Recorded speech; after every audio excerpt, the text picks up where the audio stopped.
I have a excellent speaker for you today, so allow me to introduce to you Bishop Curry.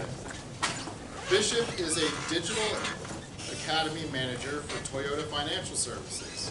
He helps manage academy operations and the delivery of learning content designed to enhance Toyota's technical skills. Toyota Financial Services is one of the nation's largest and highest rated automotive financial companies. Bishop has a Master's of Science in Industrial Technology from Texas A&M Commerce.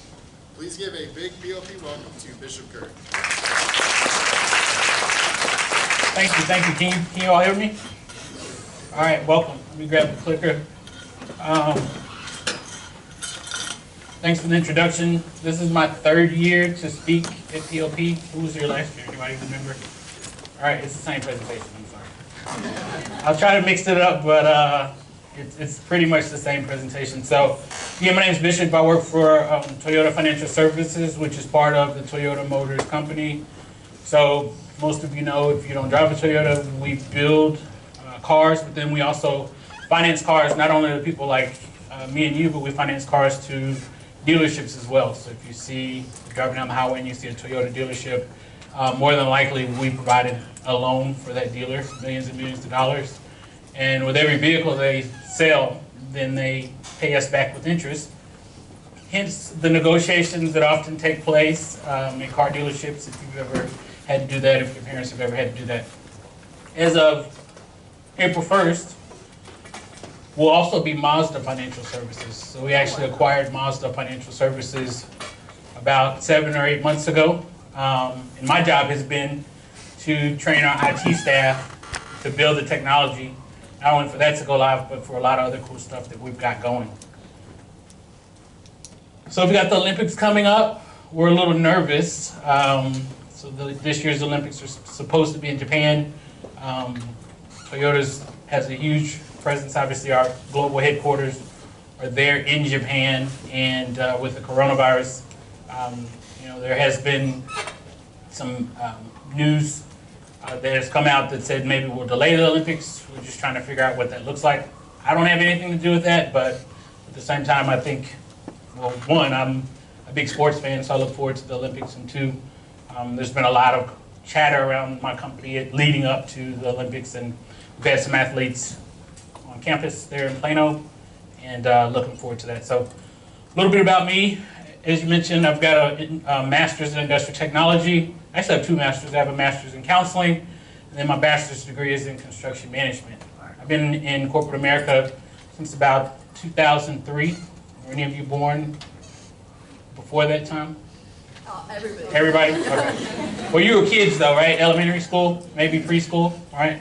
So I was coming into the workforce, so despite the baby face, I'm looking at 20 years, here in a few years of being in corporate America, and so I've worked with a lot of different companies. And so when POP first asked me to come speak, and they gave me the topic, I was actually recommended to the program based on my experience, and based on the fact that I do have a passion for talking with people that are in college, high school, middle school, that are looking at the future. I enjoy providing guidance and wisdom, hopefully to help propel you forward. So today is going to be a talk that's really outside of what I do on a day-to-day basis, but hopefully it will help you. Hopefully you can take some notes and use it, because I think I'll be able to deliver a lot of nuggets that I had to learn through experience that I wished I would have known, right? And so today we're really going to talk about ethics in the workplace, doing the right thing, and also we'll talk about culture too, because one of the important aspects of being in corporate America and adjusting to where you work is understanding the culture. So we'll talk about that too. But before we do that, we are going to do a brief exercise where I need you to get up, go find somebody that you don't know, and introduce yourself. Find out what's the best and worst job they ever had and why. And if you've never had a job, use your imagination to think of one that would be a good or bad job. I actually don't know you. You're right, get up, find somebody you don't know, or maybe you know them just a little bit. Grab your stuff. Grab your stuff when you go. Okay. So sit next to that person. Sonic? Make sure you take your stuff. You said what? Well, you're fired. You can't fire me. If you're having trouble finding somebody, maybe join a group. You have to walk to do this exercise, so you actually have to walk and talk. A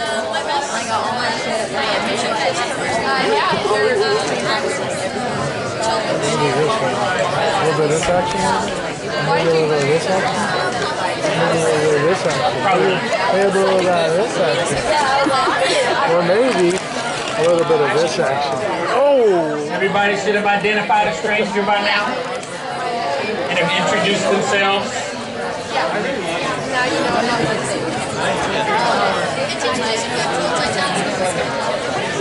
Boy, we are out here.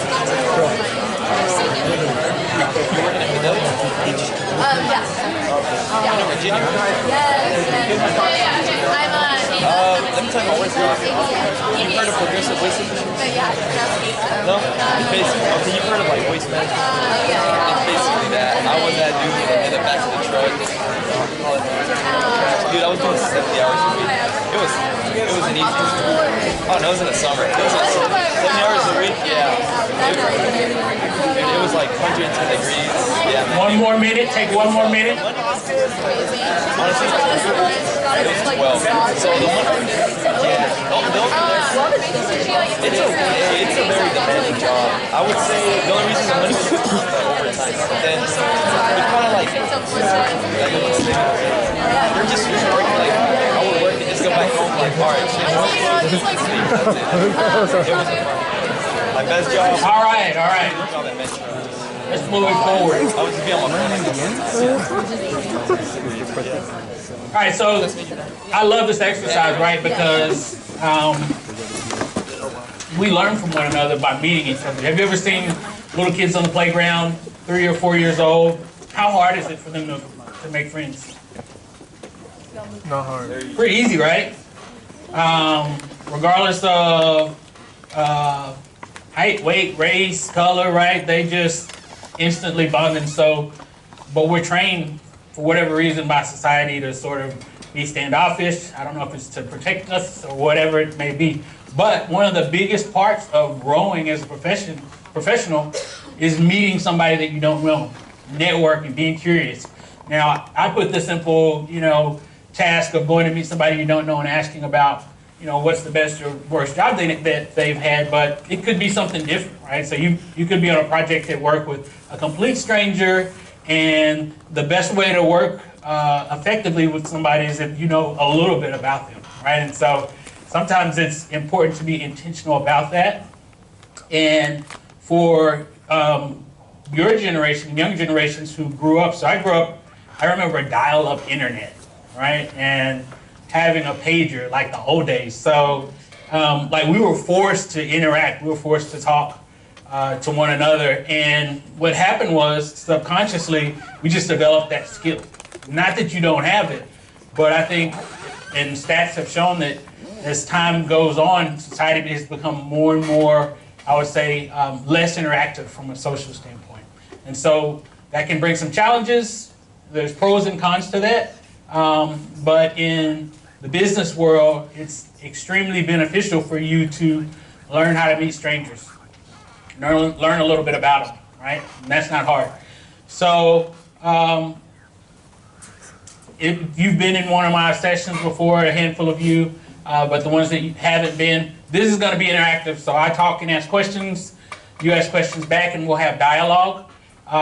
So I have an outdated picture here of North Texas Mean Green fans, but my question is, how do you learn how to be a fan?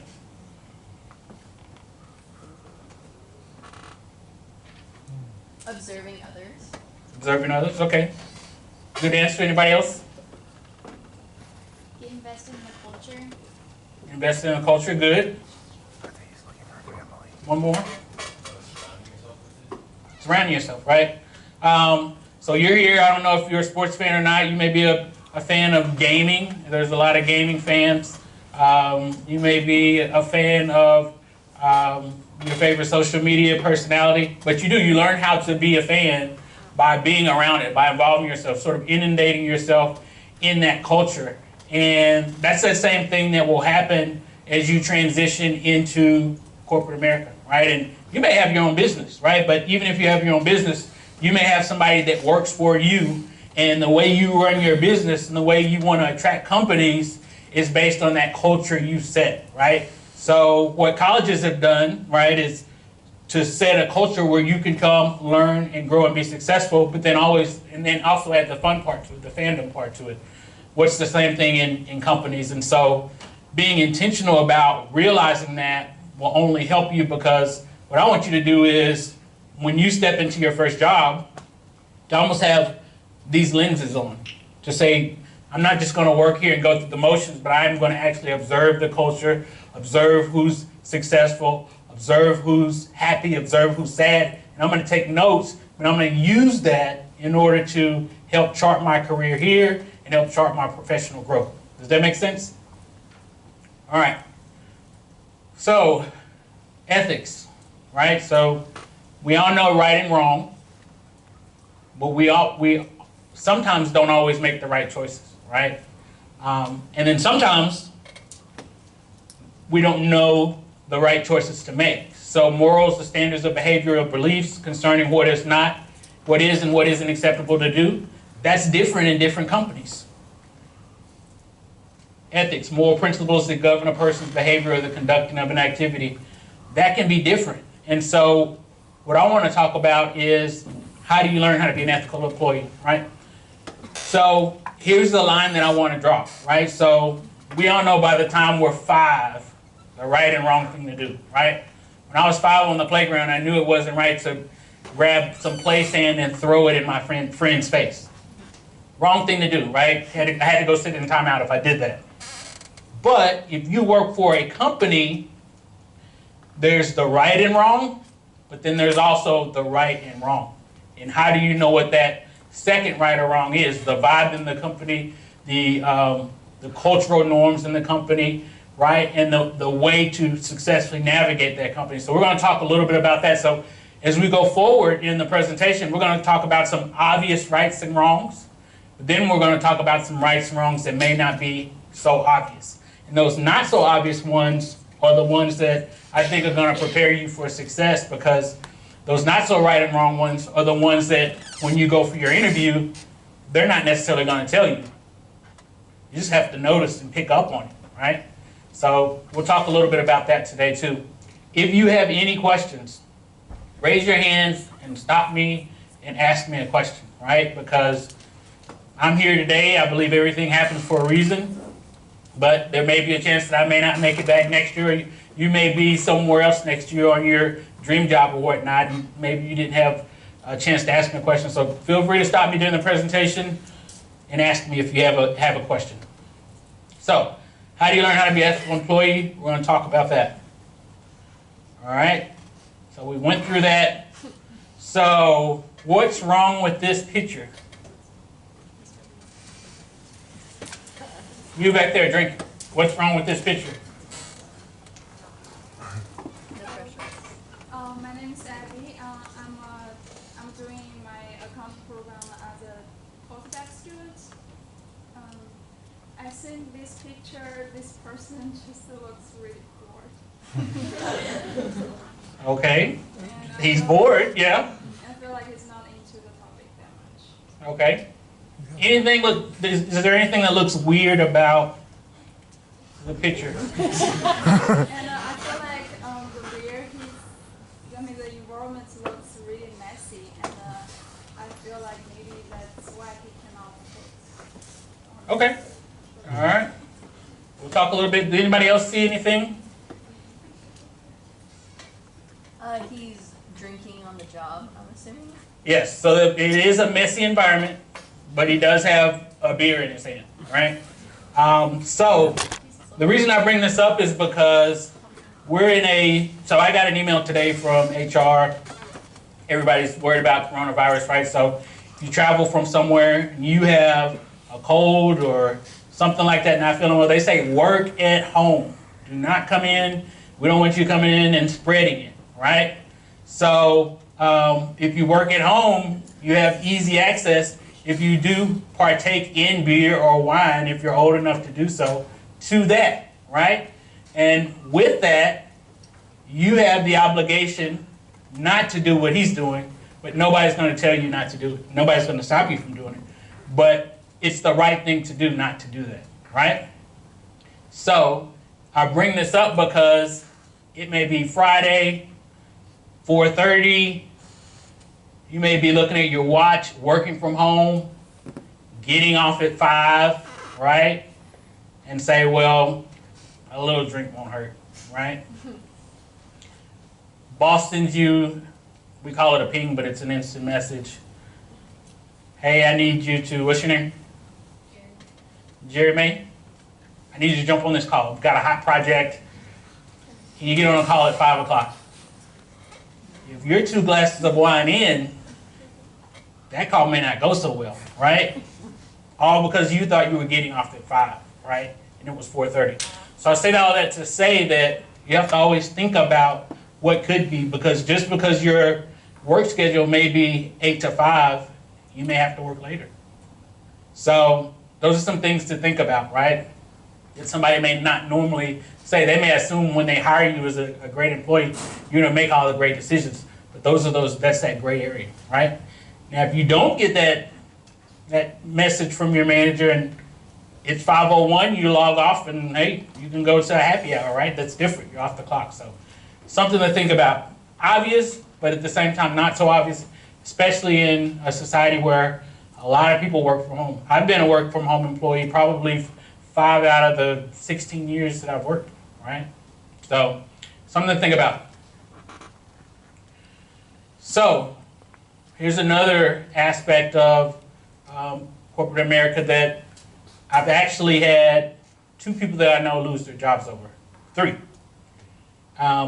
2 of them were for this guy right here, or girl, American Express. So I have an American Express card in my wallet that's, I think, got a $20,000 limit on it. And it's for travel. It's for hotels. And it's for meals when I travel. And it's right next to my other debit cards and credit cards. And it's my responsibility to use it in the right way. If I buy a Snickers bar or a Gatorade and I unintentionally use this card, I have to immediately inform my boss and immediately go into the system and do the necessary steps to let them know, hey, this was an accident. I know 2 people. One was a lawyer and the other one was a risk manager. They both lost their jobs over using their corporate cards the wrong way. So while it may be tempting to abuse this freedom that you have, it's very, very important to take it seriously because, 1, good jobs are hard to find, and 2, getting let go from a job for that reason, and then you're sitting in your next interview and they say, well, what happened at your last job? And you provide references that can vouch for why you transitioned. So all those things you have to think about, and so that's part of it. The other is work-issued cell phones. Most of the time, after you've worked a few years, you'll be at the level where your work will issue you a cell phone. You'll have a laptop. I've got a laptop. All 3 of these belong to the company, right? And so it's your responsibility to use all 3 of these the right way. I've got a personal phone. I've got a work phone. Anything that I do on my work phone, on my laptop, my companies can see, right? So I use it for work, right? Now, my wife may call me on my, cell phone for something. It's just a phone call, right? That's not abusing it. But there's other things that can be done with a cell phone or a laptop that can be considered abuse. And it's my responsibility to use them in the right way. But these 3 items are very, very important to use the right way. And I I would probably guess that most of you, if not all of you, will be issued one or all of these at some point in your career with that responsibility. Any questions? You say like your wife told you that would be okay. Right. So like just occasionally. They don't track minutes, right? But let's say I text somebody the wrong thing, right? Or there's pictures, right? So that's something you have to think about, right? It's company property, okay? Your company gives you the flexibility to use the phone. You're going to talk to your employer, your employees, your manager, probably some family members on it. That's just the normal communication stuff, right? For your laptop, you'll do work, obviously email, but personal email, do that on your personal laptop, right? So those are things like that. Good question. Just allow me to ask you, junior, continuation major and senior. I was wondering about the cell phone. So even though it's a company that gave it to you, do they exactly have the right to use something against you? For example, maybe get into something with your coworkers or something that they want to check your messages. Do they have the right to do that? They do. It's their property. So they can visually check everything. Yep. So, and when you sign the contract to work with that company, it's in the fine print, right? When they issue that. So, you have to be mindful of it. It could be, or it's just the way it is, right? So, the way it is the way it is. It's like having to do so many hours to graduate. Just got to do it. Good question, though. Anybody else? All right, let's see what's behind door number 3. All right, so this is an interesting one. So there is, I would say, a way to develop yourself when you get that first job or that second job, or even as you grow through your career, because I'm still developing myself. And mentorship is important. People who have been there, done that, made some mistakes, they can actually help you. That's what this picture is meant to represent. Having somebody in your corner. So I have a mentor at work, but then I also have a few mentors that are outside of work. I can just, if I'm going through, if I have a question or if I'm having some challenges, somebody that can provide a different perspective. I could have a problem and they said, well, consider looking at it another way.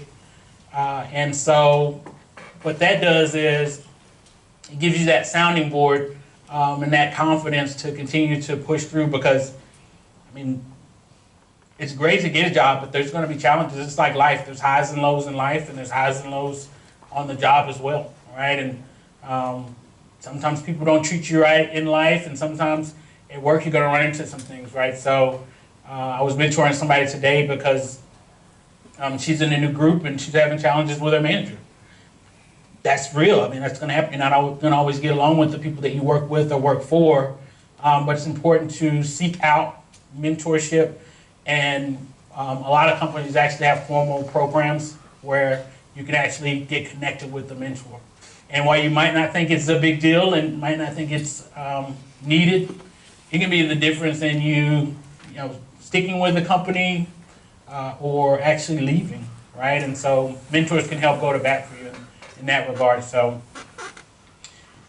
it's important. Another thing it does is it helps sort of relieve anxiety, if you will. So I was talking to my mentor about some changes that were going on at work, and I was actually a little bit nervous about the direction of the company. And he's been there since the 80s. And so met with him for lunch, and he really walked me through sort of the big picture of why our company strategically had to make these decisions and why it was the right direction to go in, and actually connect me with some other people to talk to kind of help me see what the future was going to be. I needed that, right? And so he helped. So that's important, right? So again, this is one of those unwritten rules where, during the interview process, that might not may not necessarily come up, right? But you will be challenged on the job, right? You're going to go through some hardships and difficulties. Could be a difficult project. Could be a difficult team that you're a part of. Could be some difficulties with your manager. But seek out a mentor. It's extremely important. And it'll help you grow. And hopefully it'll help you get a perspective that you can share with others so that they can be successful. All right. What's wrong with this picture?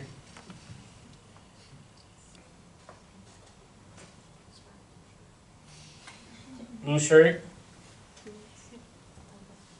Anybody want to? Could be hygiene. Something smells. Yep. All right. So this is one where we work in a global economy, right? I work in a company that is headquartered in Japan. I work in IT, which I would say 80%, probably 70% of the people that I work with are of some Indian descent. The food has strong odor, right? And it's my responsibility to be respectful of everybody's culture.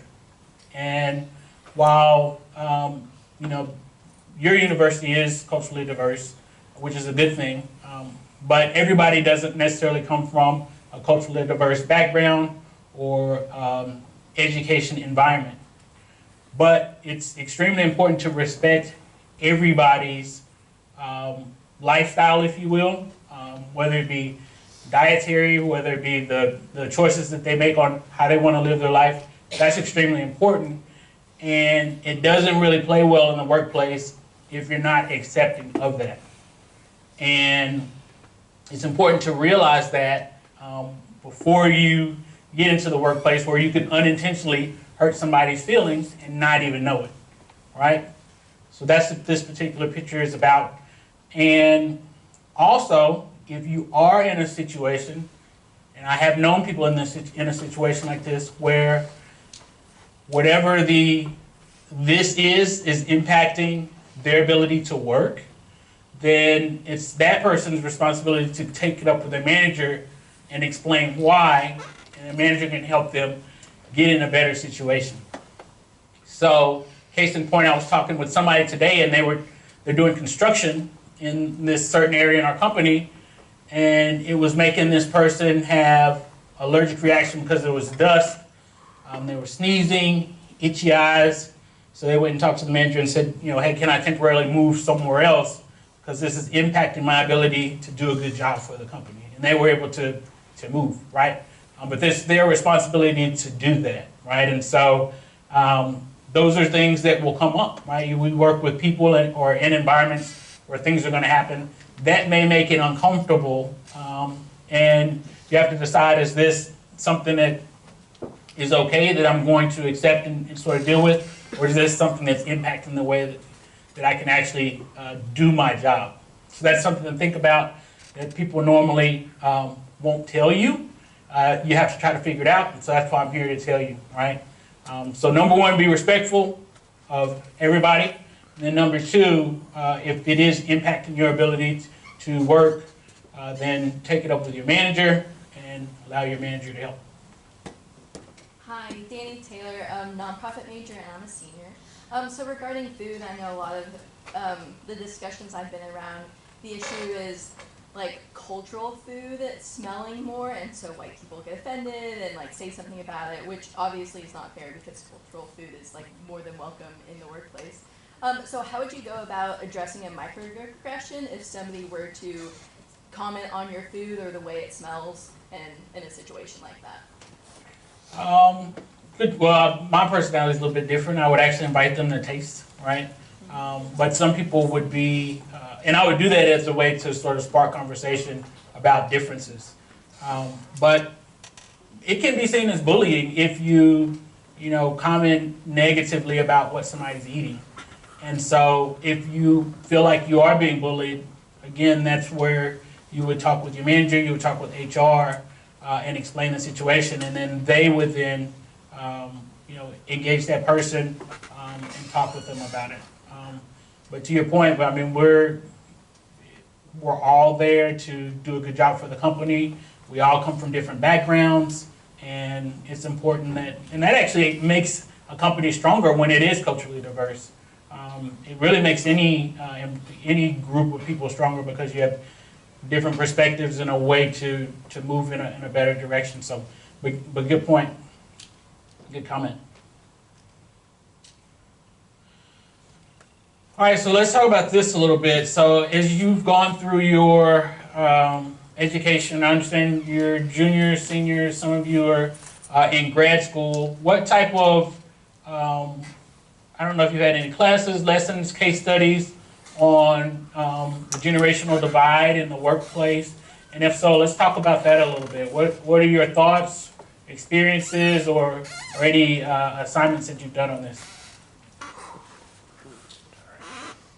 I've just seen discussions of older populations dogging our generation or even millennials above us for listening to music while working, or maybe even watching like a Netflix show in the background. But it just boils down to different work styles, and a lot of the responses I've gotten to, or I've seen with like a question, should I address that my millennial worker is doing this, is if they're doing their work, then it shouldn't be an issue. Okay. We had a presentation and they talked about the different things that a millennial would want compared to the older generation would want. They said that millennials would actually rather take a pay cut to have a better work culture, and the guy presenting said, I would never take a pay cut for a better work environment. I'd rather make the money. So that was kind of eye-opening because I always was like, of course everyone wants to have fun at work, and if it's a few $1,000s that you're sacrificing, it's your life. So Good point. So working for purpose, or working for passion and purpose rather than pay. We hear that a lot. I'm Sabrina. I'm a senior and I'm a chemistry major, so I do a lot of scientific type of work. Okay. And we actually do a scientific study on different personalities from different generations. And each generation finds respect different. And so I think that's like the biggest thing in the workforce is like what we find as respectful. The older generation doesn't find that respectful, and it's nice to learn about what they find respectful just because we want it. We want what we want, but we also have to give it to get it. So like that was really interesting in one of the studies that we did. Really good point. Anybody else? Oh, all right. Joey Martinez, International Studies and French senior. So at my new job, I actually work in GC. We talk a lot with different generations, and you need to gauge your communication style with them. So with boomers, they tend to want, I guess, the acknowledgement and praise of owning a Lexus vehicle, while more millennials, they want to be straight to the point. And like with the older generations, their issues are mostly with technology, while with millennials, they have more financial questions. So it's understanding where the questions are and how to do that communication. All right. Good point. All right, so it differs, right? So my team, I think my manager's a baby boomer. I'm a year past millennial, so I think I'm Gen X, I think. I was born in 80, I think millennials started in like 82 because my little brother's a millennial. And then we hired somebody not too long ago, he's like 22. And then my manager's in his 40s. My manager's in her 60s. I say all that to say is it's a blend, right? And so we all have different perspectives and different things that have shaped our generation. And what I do as what we call best practice is I make sure that I'm aware of the commonalities, if you will, or the common themes of all those different generations and try to find a happy medium, if you will, right? And I've realized some things are going to rub me the wrong way, but I have to say, is it like a huge deal? And if it is, then I'll work with my manager to address it. But if it's not, then you know, it's just part of it. So with the younger person that we just hired, I was giving him some advice, and it really was more about the company culture, but it was also a little bit about his generation, because he sent an email and like, my cube is here and his cube is here, and he was asking a question. And I was like, just come talk, right? We're here. But he was more comfortable sending an email, and I was like, well, you know, to help us work a little bit, you know, more effectively, let's do some conversation. But part of that too is the culture in our company is more conversational. If you have a question, walk over and talk to somebody.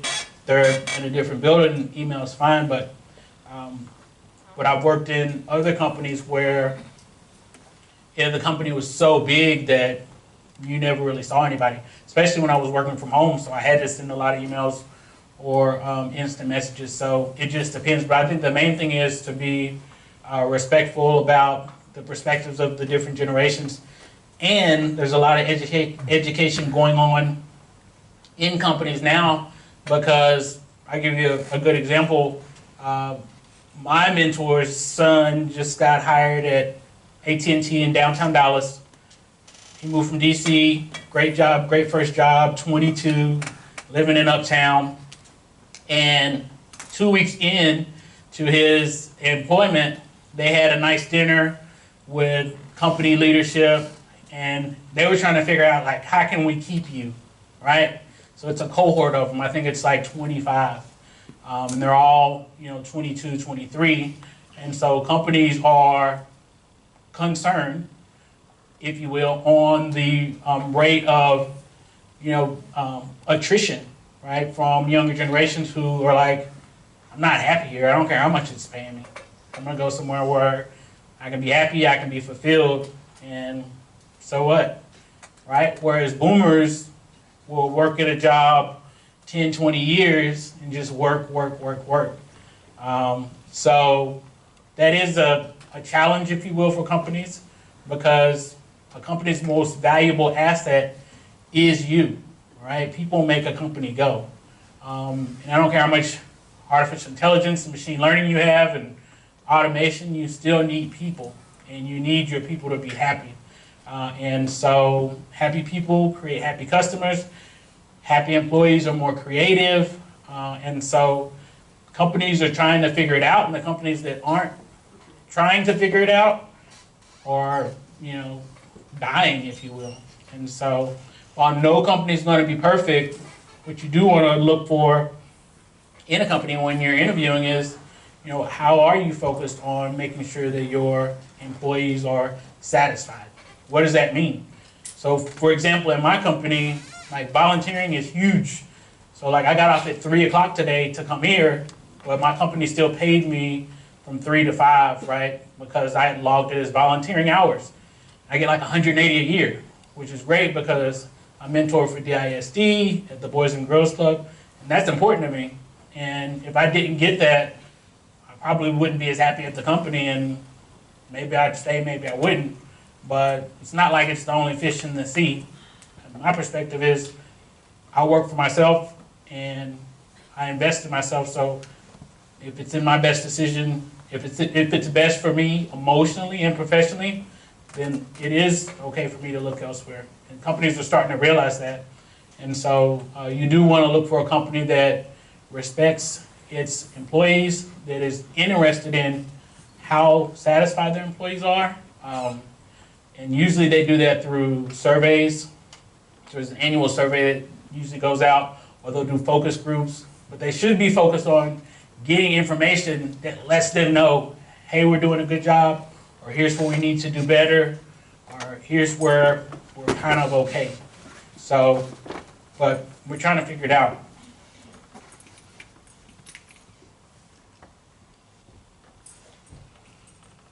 All right, so this one is really around what we did in the beginning, and it has to do with networking. So I've been with Toyota about 4 years. I'm on my third role. My second role with the company was through networking. So my last boss, we just happened to be reading the same book. And I just happened to sit next to him on a trip to San Antonio. We were going down to our they took us on a van down to our manufacturing plant, and we just got to talking about that. And then we got to talking about some other things, and it kind of ended there, but we had something in common, and it was, you know, a good way to sort of make the road trip not so boring. 6 months later, he had a job come open in his department, and it happened to match what my background was, and so I went to him. I was like, "Hey, Michael, I saw this job posting. You know, do you have somebody that you already have slated for it?" He was like, "No." He was like, "I actually think you should apply." Applied, got it, right? But it happened because I networked. But I networked not looking for a job. So a lot of the articles and that you'll see out there talk about strategic networking for a job. I've always just networked because I'm just interested in people. And maybe I'll hear, you know, a comment that they make, or maybe they'll talk a little bit about their family or what they do or hobbies, and I'll just ask about that, right? And it breaks the ice. It gives me a chance to know them a little bit better, for them to know me a little bit better. But I'm just curious about people. So I encourage you that it's nothing wrong with networking, but you don't want to do it just to get a job and use people, right? I mean, people are people, and we all work to live. We don't necessarily all live to work, but it's just by being curious. But this is important too. And so another way to network is about being curious about your industry or your expertise. So there's always meetups, if you will. There's actually an app called Meetup, but if you're interested in anything, whether it's art, whether it's business, whether it's artificial intelligence, whether it's engineering, science, there's a group that meets regularly, and it's people from all walks of life, academia, corporate America, and they meet and they talk about the trends of the day. That's a great way to network too, because now you're in a room full of people that care about everything that you care about. It's like me being at Wingstop on a fight night, right? Everybody's there to watch the fight. We love wings and we love sports, so, but it's important, right? This can be done online, right? Through LinkedIn. I know LinkedIn has a feature where if you're seeking to learn and grow in a certain area, LinkedIn will, like I get notifications all the time, so-and-so is looking to learn more about, you know, automotive industry or IT or industrial technology. And if I have time, I'll correspond back and forth with them through LinkedIn. So that's another aspect. I have a buddy that works for a company that does all the hospitality at all the major stadiums. And he's based in LA, but he was just here last week, and he was telling me he got his job just because he saw it posted on LinkedIn.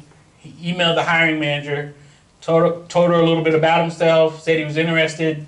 She said, "Well, yeah, I think you should apply," right? So he was networking that way. So there's a lot of different ways to do it, but I guess at the end of the day, it's important to get yourself out there, talk to people you don't know, whether you're curious about them, whether you're curious about an area. You're all curious, right? And you go to these meetups, but it's important to expand your network.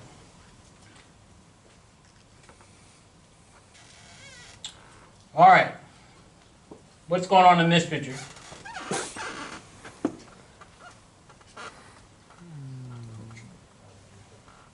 Bad leadership? Yeah. You right? What else is going on? Somebody who hasn't talked. I know you all have voice boxes because you were all talking. Yeah. I've been as a Casaro mechanical engineering senior. All right. That's a very frustrated worker and a boss shouting at him. He probably did something wrong, but I don't think he deserves to get shouted at. Okay. Talk that way. All right, good answer. So this actually happened to me in 2006. I was working for Raytheon at the time, and I was shocked. I was like, just shocked. We were doing this big $1 million project, and he didn't feel like I was doing what he wanted me to do. And so after the meeting was over, you know, I actually scheduled another meeting with him specifically for that, right? And I said, look, I'm grown, you're grown. We can talk it out like adults, but I don't appreciate how you talk to me, and I just want to leave it at that. Let's not let it happen again. And he went through the roof again. Like, he got even more upset that I did that. And I was calm and even keeled. So my responsibility, that next step, was to then go to his manager, which I did. And he brought us both in, and we talked it out. But his manager was the mediator, and his manager even said, this is not the way that we talk to people, right? Now, if you ever get in a situation where you don't have support and you are being treated like this, then you are responsible for going to HR. Don't let anybody bully you or make you feel like you don't have an out, right? Because you deserve to be treated like a human being, and this is not it, right? A lot of people don't know that, right? You're not gonna be in a job interview and somebody says, well, what are you gonna do if somebody yells at you? Depending on what industry you're in. Maybe if you're in the medical industry, but this happens, it shouldn't. This is a bullying technique, and this person's doing it because it's always worked for him, right? And nobody's called him to the carpet on it. But you do have an outlet, so make sure that you handle it with individuals. So your first responsibility is to tell the individual not to do it again. If he does it again, or if, like in my case, he blew up at me again, then my responsibility is to take that next step. So just know that this is not okay. And if you're on this end, it's not okay either, right? So if you ever get to the point where you actually do that, it's your responsibility to apologize to that person. More than likely, that person will report you to HR. HR will document that it happened, but that you also apologized. And that'll go a long way in making sure that things continue to go well for you at the company. But that's not an acceptable way to go about doing things. What's going on here?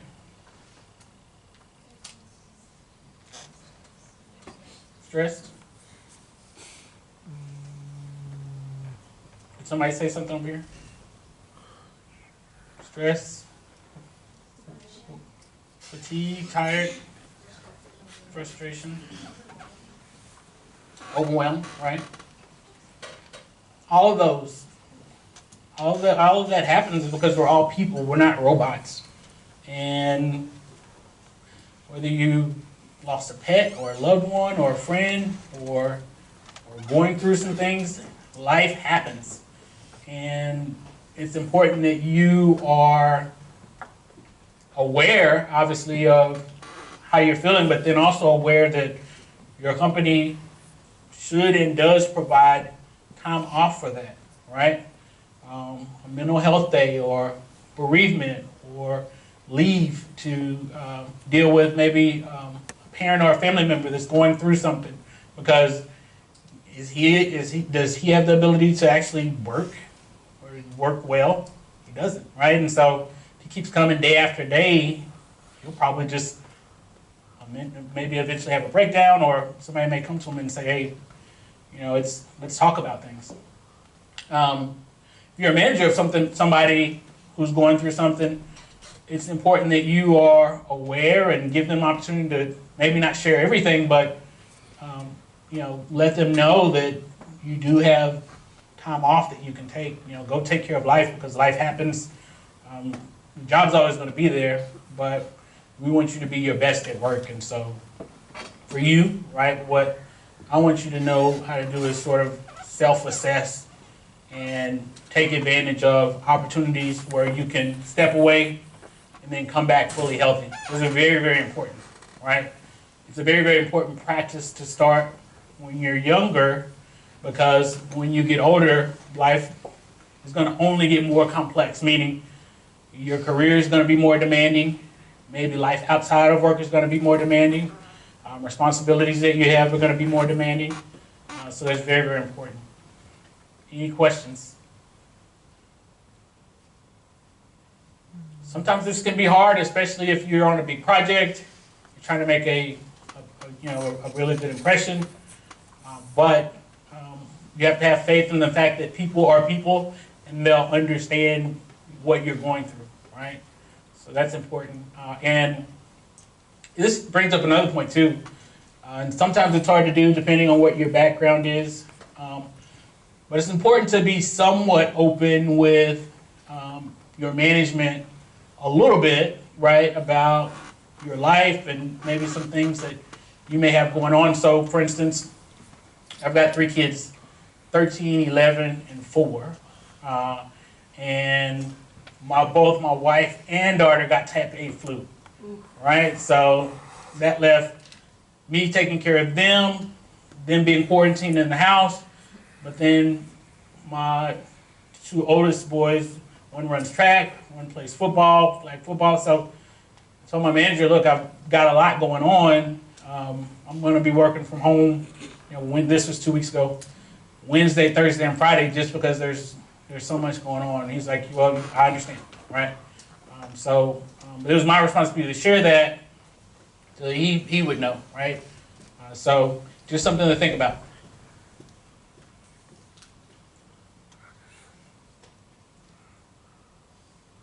What's going on this picture? Gossip, right? So it happens. It should happen outside of work, right? And so it's important to be aware of your brand, right? You all have a brand. Anybody, I always try to make the sports reference, but I guess I could make a different reference. But any NBA star has a brand, right? LeBron James has a brand. Steph Curry has a brand. They typically manage their brand through interviews, Instagram, TikTok, whatever it may be, Twitter. They manage their brand. This is who I am to the public. They may be something different behind the scenes, but this is their brand. At work, you own your brand, right? So when they're hiring you, they're also hiring a brand. And so every day that you step through those office doors, or whether you're working online, meaning virtually, you are your brand. And so gossip actually is looked at negatively, right? But then if you're a gossip, then you are adding that to your brand, right? So my brand is smart, professional, well-spoken, productive, mentor, leader. That's my brand, right? And that's my brand at work and outside of work. But I know people who manage a brand at work. They're a little bit different outside of work, which is fine.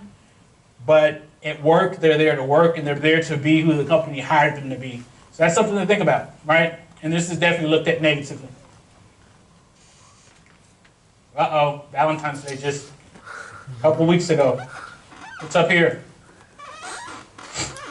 Workplace romance. Workplace romance. Anybody got a sweetheart? Nobody? Everybody single in here? Oh, 1, 2, 3. Okay. Your hands start to go up. All right. So, this is, I would say, not necessarily frowned upon, but in my company, for example, if you do have a workplace romance, you have to disclose it. Like, there's actually a form that you have to fill out online to let people know, let HR know, because what if this goes south? If it goes south, it's going to impact both of them and their ability to come to work. If she hates him, is she going to want to sit there? She won't, right? Or if there's just a lot that can go on. So this is frowned upon,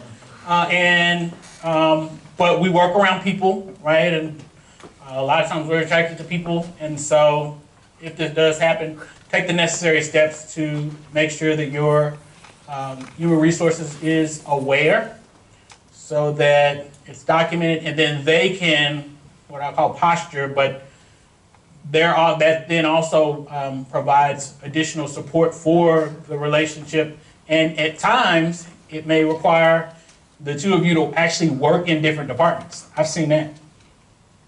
So and-so works in this department, so-and-so works in this department. And I work with people that are married, and they work on opposite ends of the company a lot of times. So it's not necessarily something that doesn't happen, but it's something to be aware of and not to take lightly. 5 minutes. This is just an example. I'll fly through this, but it's our ethics management center.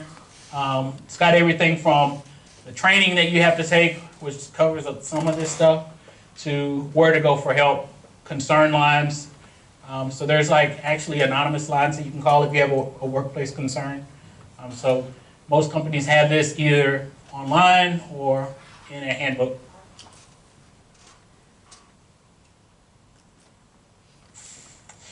So I talked a little bit about this. So when you're interviewing or when you're creating your own company, these are just some good things to think about. So whether you're a company leader or whether you're interviewing, these are probably some good questions or something to try to think about. Like how does the company respect their people? Is it time off? Is it volunteerism? I worked for a company one time that Abbott, we manufactured implantable medical devices. We would actually bring in patients that had our devices implanted in them. And that was phenomenal because it made you really think about what you did every day. And it made you realize it wasn't just a job, that you were helping change people's lives. That was awesome. How do they keep their employees happy? How do they accomplish great things? So just, you can email this to them. Any questions? Did that conflict with your manager resolve once you brought the upper management in? Yeah, it did. Yeah. Hi, my name is Jens Manson. I'm a senior in marketing with a concentration in professional selling. So I got a question about something that I've experienced going out in the professional life right now, and it's that we come from academia, we come from a perfect world that we get taught on that this is how professional life is going to be once you come out in the workplace. You know, your manager is going to be super respectful for you. Your peers are, you know, not going to gossip about you, and it's going to be respectful and respectful this. But I've come to realize that most of the times that's not how it goes. You're going to go out there and, you know, you're going to have all these expectations coming in from school that it's a perfect world out there, but the ugly truth that it's not. So how do we like go about that the best way? Because I know like one person in very particular that are dealing with this in a work life where she's like getting drained mentally because what she's expecting in a workplace she's not getting that, and I can definitely understand that that's coming from going through a university and getting these false expectations of a perfect world in a work life, but it's 9 out of 10 times not like that. You know, a good support group is important. Sounds like she has you to talk to. It's not perfect. And that's really the whole premise of this, is to realize realize there's going to be challenges, realize where to go for help. And also, I want you to have, like I mentioned with my glasses, like that lens where you're not walking in just expecting Disneyland or Disney World. You're walking in knowing, sure enough, I hired onto a good company, but just like, you know, people, there's no perfect person, right? And just like that, there's no perfect company. Companies are, you know, for the most part, there to make money, to sell services, and what have you. And so, and plus, whenever you get a bunch of people in, like if we were stranded on a deserted island, probably half the people in here we'd have like 3 tribes, right? Because people just, you know, don't necessarily always get along, always see the same things the same way, and everybody's, you know, people's definition of what is right is different. What is ethical is different, and so, but being aware of that, that's the first battle. The next part is navigating it. How do you navigate it, right? How do you look at, you know, a company through the lens of this company's here to do this business, but then also there's a cultural part of it that I need to be aware of, and then there's a path to success I need to be aware of, and then there's resources where I can go to for help that I need to be aware of. So all of those different layers. And it takes time to get acclimated, but having a good support group and being intentional about realizing, is this actually a good fit, right? After I've exhausted all my avenues of going for help, of trying to make it work, right? Maybe there's a better cultural fit for me. And so that's something to think about as well, right? So, because I've worked for different companies over the past, 16, 17 years, and, some have been better than others. but, you know, that's just part of corporate life. Good question, though. Now, if you do find the perfect company, I'm gonna come work for you. All right? We'll give you a call. All right? Hi, I'm James Butler, Senior Advertising Manager, and I have a question about a situation I've been in before. Is working with two different people that can't get along with each other, but get along with you. How do you make communication between all three of y'all as efficient as possible? Bless you. Yeah, so I've been in that situation before as well. I'm in it right now. So I try to, because you get along with both of them, you can influence both of them, and you can influence both of them so to work together more effectively. And you can also provide perspective of what that other person thinks to the other person and vice versa. And I think over time that will help sort of smooth things out. If you kind of don't do that and you just continue to move forward, they'll never see what you see. So the way you sort of help that situation, you can't totally fix it, but share your perspective with both of them individually. Then now they at least see a piece of what you see, and it helps, you know, reduce that friction. Thank you.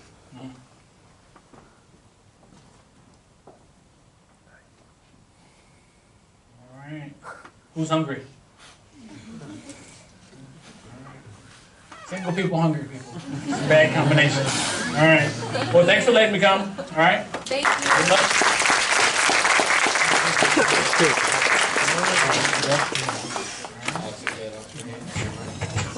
Let's give one more big BLP thank you.